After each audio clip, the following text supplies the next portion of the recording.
এমন একটা সুন্দর মেয়ে গার্লফ্রেন্ড হলে তার জন্য 100 বার মরতে পারবো। তোর মাথা যে পুরো গেছে বুঝতেছি, তুই স্ট্রিজিং করতেছিস, মাইর খাবি নইলে জেলে যাবি। এই মেয়েকে জীবনে না পেলে জীবনটাই তো জেলখানা হয়ে যাবে।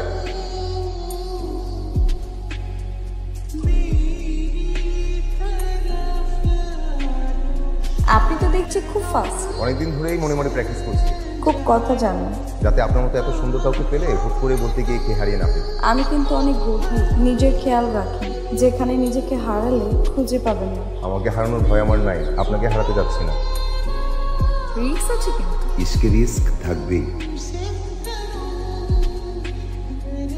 বাবারে বাবা, এত বড় বড় কথা বলে এখন গায়ে। আমার মনে হয় আশেপাশে কোথাও আছে, লুকিয়ে লুকিয়ে আমাকে দূর থেকে দেখছে।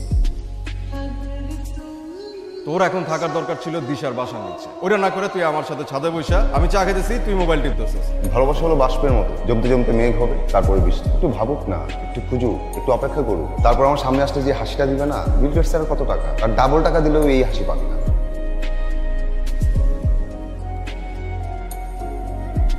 আগেরটা বেশি সুন্দর। কোথায় ছিলেন? হারিয়ে গিয়েছিলাম। কোথায়? আপনার মনে। পথ খুঁজে পাচ্ছিলাম না বের হওয়ার, তারপর ভাবলাম থেকে যাই, কেউ যেহেতু তাড়ানোর চেষ্টা করছে না। নাকি নিয়ে আমার টেনশন করা উচিত না, তাও হচ্ছে না। কোনটা দিন? সেদিন ফোন নাম্বারটা নিলেই পারতেন, কেন যত ভাব নিতে হয়। কিশোর, আপনার সম্পর্কে কিন্তু আমি কিছুই জানি না। তাহলে চলেন কফি দিতে যাই, সব জানিয়ে দিচ্ছি। নট ইন্টারেস্টেড, অচেনা মানুষ। তাহলে আমার বাসায় চলেন, হ্যাঁ, সবার সাথে পরিচয় করিয়ে দিয়ে আপনি পরিচিত হবেন না।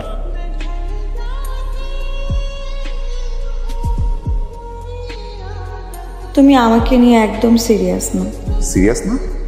আচ্ছা তুমি আমাকে বলো যে একটা ছেলে কি কি করলে তোমার জন্য তোমার মনে হবে যে এই ছেলেটা সিরিয়াস? আরে তুমি আমাকে প্রপোজ কেন করো না? ভয় পাই। কিসের ভয়? এই যে তুমি যদি আমাকে রিফিউজ করে দাও, এটা তো আমি মানতে পারবো না। তবে 100% গ্যারান্টি, একদম শিওর, তুমি যদি আমাকে প্রপোজ করো তাহলে আমি রিফিউজ করবো না।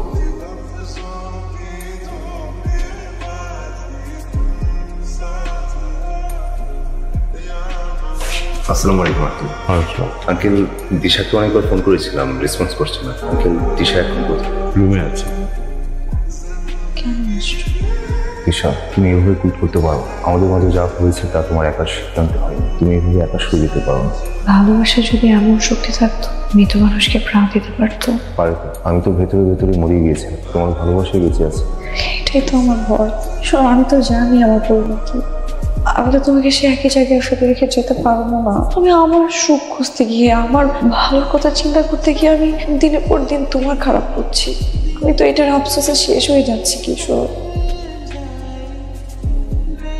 এভাবে কেন ভেঙে বসছো? প্রফেসর কি বলেছে? দুটা দিন তোমাকে খুশিতে বাঁচতে, হাসিতে থাকতে হবে। কিন্তু তুমি তো আমাকে হাসাতে গিয়ে, আমাকে খুশিতে রাখতে গিয়ে সে একই জায়গায় আবদ্ধ হয়ে যাচ্ছ।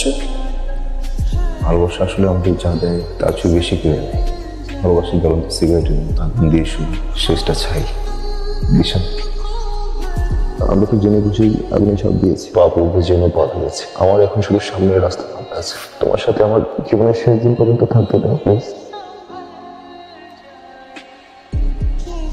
আমি এখন যে কথাটা বলতে যাচ্ছি আমি জানি না তোমরা এটা শোনার জন্য মানসিকভাবে প্রস্তুত কিনা। আমি দিশাকে বিয়ে করবো, এটা আমার সিদ্ধান্ত। মানে নিজেকে তুই এর মধ্যে জড়াবি কিনা একবার ভেবে দেখতে বাবা। তোমরা আমাকে মানা করো না, আমি চাই না আর এই বেঁচে থেকেও মরে। আমি দিশাকে বিয়ে করবো। বেশ, আমরা তোকে সাপোর্টও করছি না, মানাও করবো না। যা ভালো মনে করিস কর।